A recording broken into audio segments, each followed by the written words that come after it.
Et bonjour à tous, c'est Vincent, on se retrouve à nouveau pour une petite vidéo sur Master of Orion, donc Master of Orion, si on le prononce un peu à la française.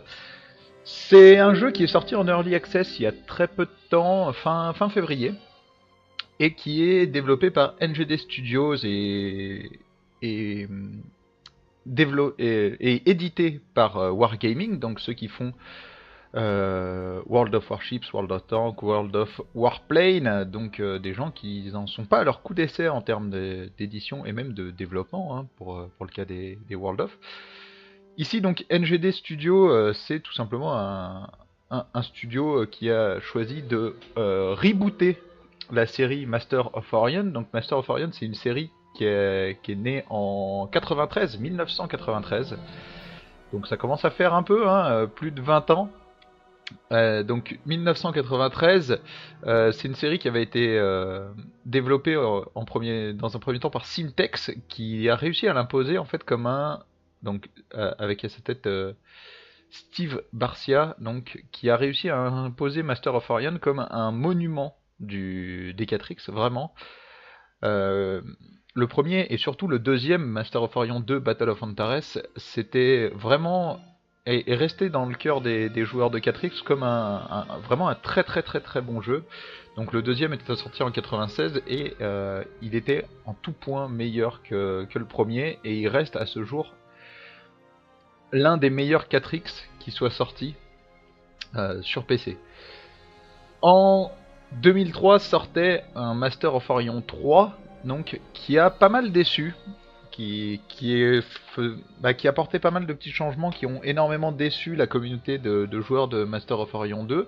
Alors je pourrais pas on va dire, je vais pas m'avancer dessus puisqu'en fait j'ai jamais essayé Master of Orion 3, je me suis arrêté sur le 2. Et donc arrive 2016 avec NGD Studios qui nous promet un Master of Orion pure souche, et donc sort ce Master of Orion Conquer the Stars, qui n'est pas encore fini. Il faut être honnête, c'est-à-dire que le studio a décidé d'adopter ce qui se fait beaucoup en ce moment, c'est-à-dire un early access. Mais il y avait plusieurs choses qui m'attiraient. Déjà, un de mes acteurs favoris, Alan Tudyk, qui joue Wash dans Firefly et dans Serenity, euh, est venu faire la voix d'un des personnages. Et j'adore cet acteur, je le trouve génial, et j'adore les voix qu'il fait. Et du coup, déjà, c'est complètement subjectif, mais déjà, il fallait que j'achète ce jeu juste pour entendre qu'est-ce qu'il avait fait au niveau de la voix du personnage.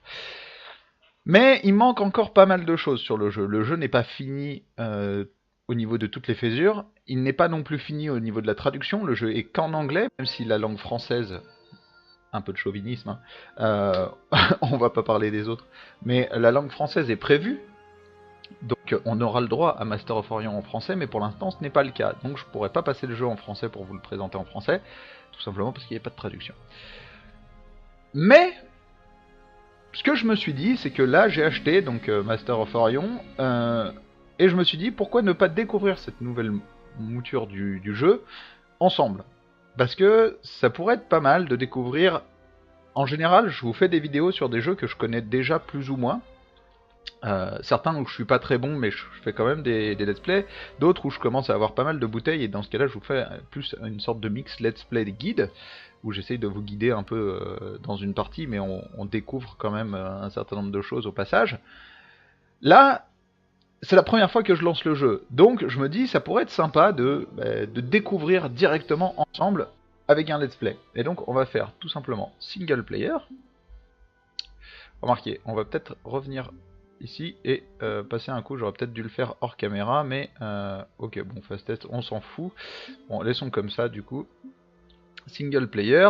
Donc, il y a plusieurs trucs, notamment il n'y a pas de tutoriel, mais on peut jouer déjà en solo et en multi visiblement. On a 6 races à disposition. Master of Orion de base en propose 10. Et en fait, il y aura les 4 races, les 4 dernières races qui vont venir au fur et à mesure. Et ensuite, normalement, il devrait y avoir la possibilité d'avoir une custom race. Euh, Donc j'aimerais bien qu'ils arrêtent de parler derrière. Bref, on a 4 races, donc les Alkari, c'est un peu des piafs, comme vous voyez. Chacune va avoir ses traits et une description. Ils ont en gros des traits de caractère, donc lofty, je ne sais pas ce que ça veut dire, inflexible et honneur. Les Bulrati, c'est un peu des ours qui apparemment sont pas mal orientés combat, strong territorial, ferocious. Les Mrchan, donc, qui sont des chats et voilà, ils aiment bien la guerre. Les humains, donc, les Sakras, donc, qui sont des reptiles. Ça pourrait être marrant, mais moi celui que je veux entendre c'est lui, donc celui qui a été doublé par Alan Tudyk. Et donc ce sont des Psilon, une race plutôt scientifique et créative. Ce qui est intéressant, c'est que ils ont des bonus de recherche, ils sont tolérants à une gravité faible, et ils commencent avec quelques... On va y aller, comme ça il va fermer sa bouche. Donc, ce qu'on va faire, c'est qu'on va faire une galaxie en spirale. On va mettre une taille large. Ah, on peut pas mettre encore... si. Non, on peut pas mettre à 8 encore. Et donc là, on peut choisir un Big Band Seed. Vous voyez, il manque encore pas mal de choses. Hein. Il manque des races, on peut pas jouer à 8. On peut pas régler le niveau de difficulté, ce qui est un peu dommage. En Galaxy Age, on va laisser Average. Comme ça, on aura des étoiles d'un peu tous les types. On a mis large. Et donc Show Advanced Setting, donc Random Event oui, les Pixel Ships non, je préfère les chips classiques. Pirate Monster on va laisser les traits ratios, sinon ça n'a pas vraiment de sens. Balance Starting Condition oui, parce que sinon l'aléatoire joue trop en fait dans ce genre de jeu. Ceux qui ont joué à l'espèce le savent. Il faut un départ équilibré si on veut une partie intéressante, parce que dans Endless Space, il arrive des fois que vous commenciez, vous ayez un système de base et 2-3 systèmes autour qui sont juste complètement pétés, alors que votre pote contre qui vous jouez commence et il a que des systèmes de merde autour de lui, et du coup en fait la partie est pliée dès le début du jeu. Donc Victory type Excellence et diplomatique, donc ça manque de tout le type ici. On va tout simplement start la game tranquillement.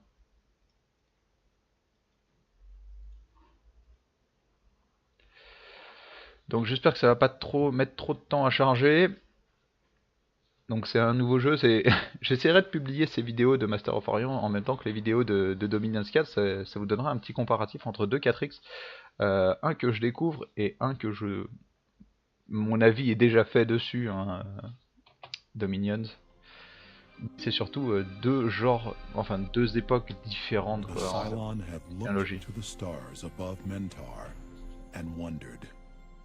Generation after generation, the isolated Cylon Quantums strived to unravel the mysteries surrounding them, to add an iota to their combined knowledge.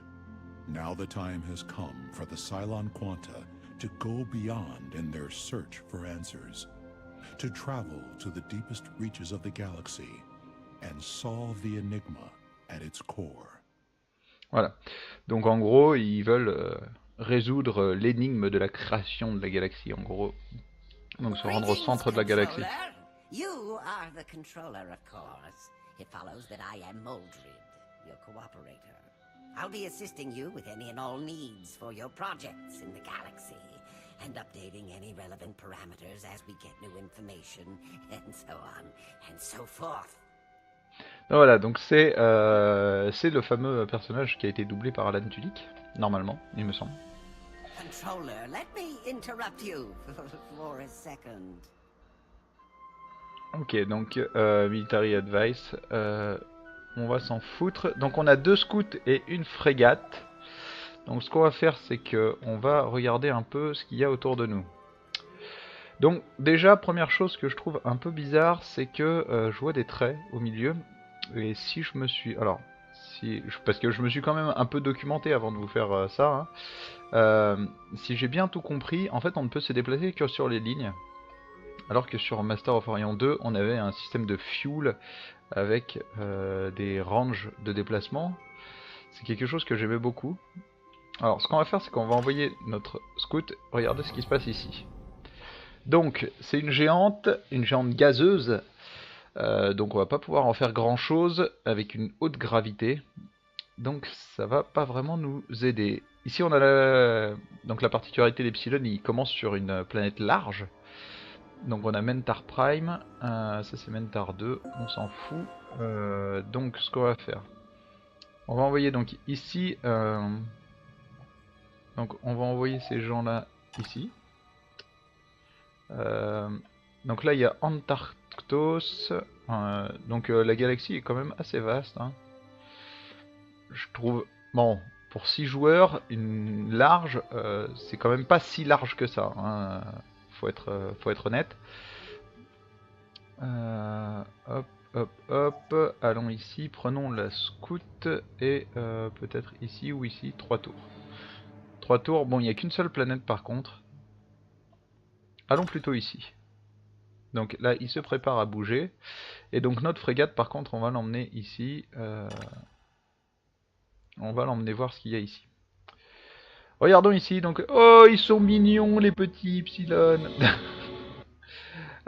Donc on a de la recherche, on a la bouffe descend assez rapidement et on a de la production. Donc ici ils construisent un colony ship et on l'aura dans un tour. Sachant que le colony ship va nous virer un de trucs.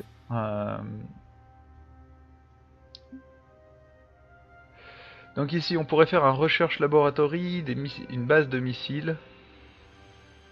Ok, donc ça coûte 1 BC de maintenance, donc crédit, donc BC, je suppose billion credits. Mais bon. Une Space Factory, donc Space Factory qui peut faire des défenses et des radars. Et qui peut balancer des et qui peut miner dans les astéroïdes pour extraire des ressources. Donc Colony Ship, la frégate. Oui, frégate x5 d'un coup. Notez que les construire par 5, ça coûte moins de temps que de les construire par tout seul. 5 x 3 ça fait 15, et ici il n'y a que 13 tours. Ça peut être assez marrant. Ce qu'on peut faire après, c'est peut-être partir là-dessus. Donc, demander... Ok, il y a un petit bug graphique ici, là. Normalement, je suis supposé avoir une icône, je suppose, ici. Hein. Bref, c'est pas grave. Allons voir. Est-ce que... Non. Ah non, ça n'a juste pas pris en compte. Ok. Ah oui, show queue, c'est mieux déjà. D'accord, donc en fait, si vous ne faites pas show queue, vous n'avez rien. Hein.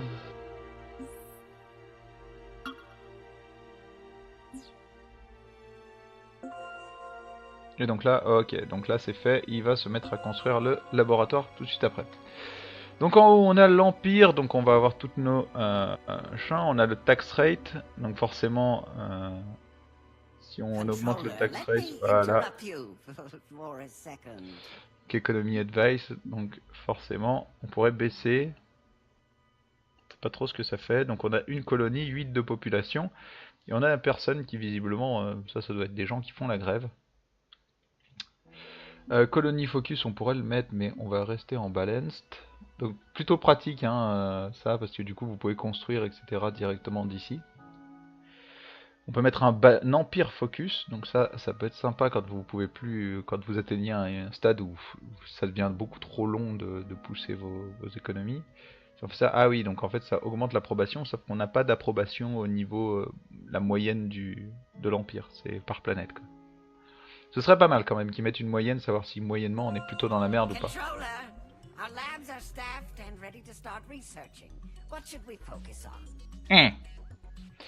Alors, donc la recherche, passage un peu obligatoire de tous les 4X, regardons un peu ce qu'il y a.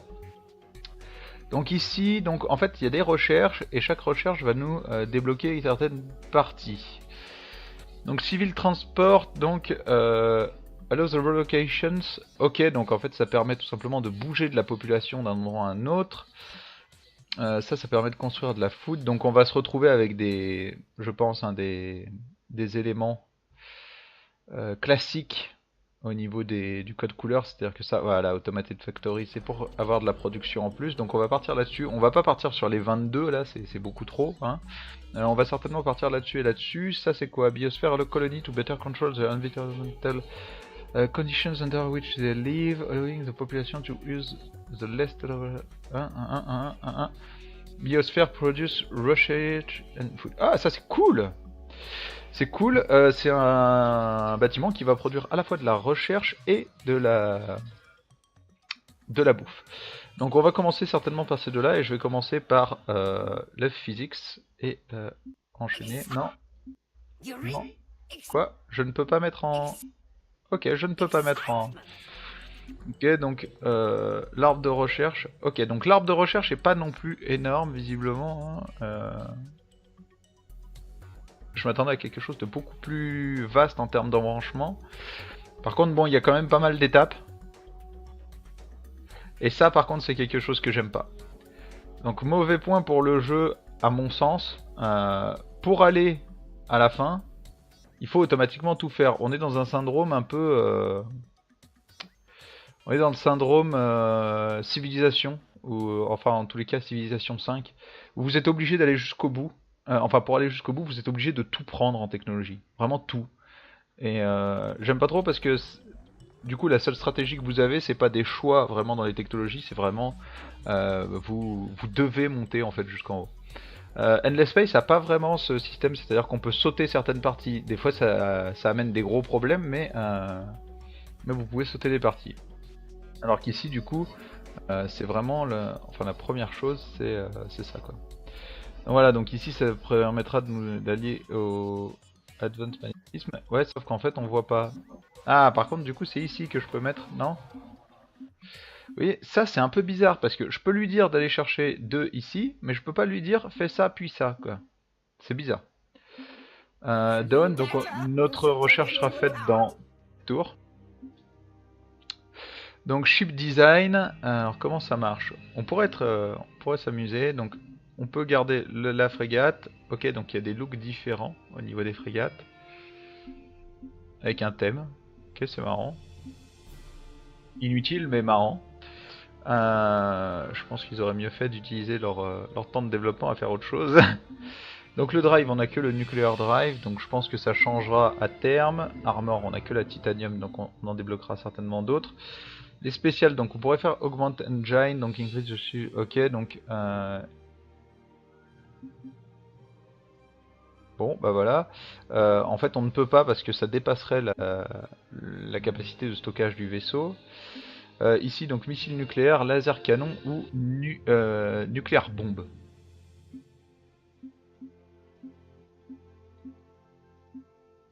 Voilà.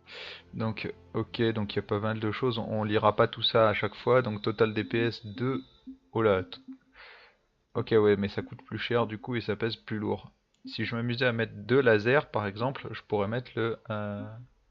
Voilà, je pourrais faire comme ça, par exemple. Et ça me coûterait 26 à créer. Là, si je mets rien et que je décide de lui remettre son nuclear weapon, ça me coûte 18. Et si je vais là, ça me coûte 16. Ouais, du coup, le coût est pas vraiment compensé, quoi. Hein. Donc ça, visiblement, c'est plus pour attaquer les colonies. Hein. The most basic beam, donc heavy mount beam weapon are large platform versions. Cosmore, ok. Ah, ça change pas mal la donne. Ok, bon, ça ce sont des modifieurs. Donc en gros, je peux améliorer. Je peux améliorer en disant, ok, bah je vais mettre un truc assez. Et donc là, ok.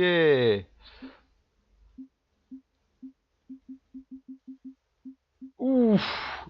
Ah oui. Ah oui, ça change carrément en fait la donne. Ah, par exemple, je peux partir comme ça. Et donc là, il y a 2 fois 2.